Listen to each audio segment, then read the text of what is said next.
Check this.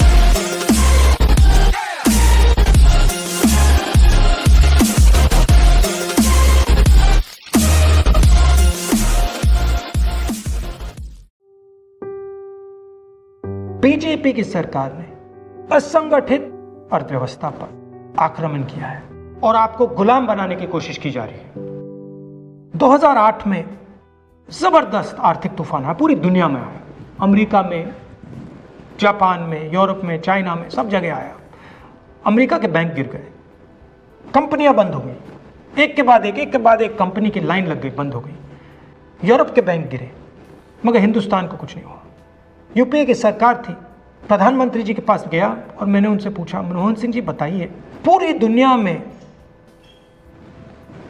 आर्थिक नुकसान हुआ है, हिंदुस्तान को कोई असर नहीं हुआ, कारण क्या है?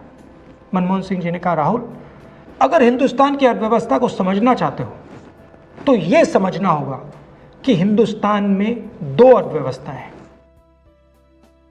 पहली असंगठित अर्थव्यवस्था और दूसरी संगठित अर्थव्यवस्था। संगठित अर्थव्यवस्था में बड़ी कंपनियां, नाम आप जानते हो।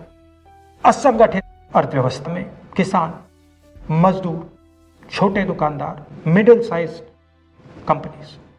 जिस दिन तक हिंदुस्तान का असंगठित सिस्टम मजबूत है, उस दिन तक हिंदुस्तान को कोई भी आर्थिक तूफान छू नहीं सकता। अब आज के दिन आते हैं। पिछले 6 साल से बीजेपी की सरकार ने असंगठित अर्थव्यवस्था पर आक्रमण किया है। 3 बड़े उदाहरण तो मैं आपको अभी दे देता हूं। नोटबंदी,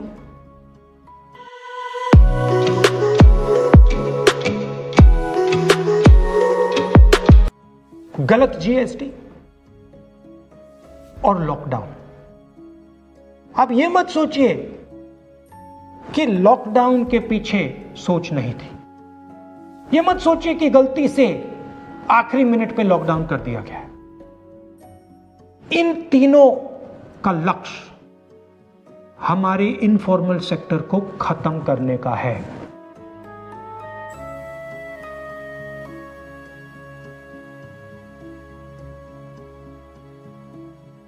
प्रधानमंत्री जी को अगर सरकार चलानी है, मीडिया की जरूरत है, मार्केटिंग की जरूरत है।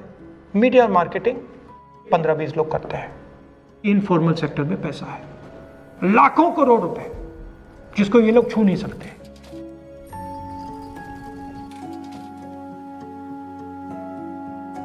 इसको ये लोग तोड़ना चाहते हैं, पैसा लेना चाहते हैं। इसका नतीजा आएगा। नतीजा यह होगा कि हिंदुस्तान रोजगार पैदा नहीं कर पाएगा। क्यों? क्योंकि इनफॉर्मल सेक्टर 90% से ज्यादा रोजगार देता है।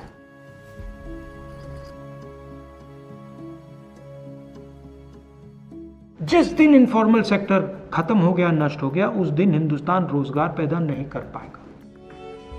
आप ही इस देश को चलाते हो, आप ही इस देश को आगे ले जाते हो, और आपके खिलाफ साजिश हो रही है। आपको ठगा जा रहा है और आपको गुलाम बनाने की कोशिश की जा रही है। हमें इस आक्रमण को पहचानना पड़ेगा और पूरे देश को मिलकर इसके खिलाफ लड़ना पड़ेगा।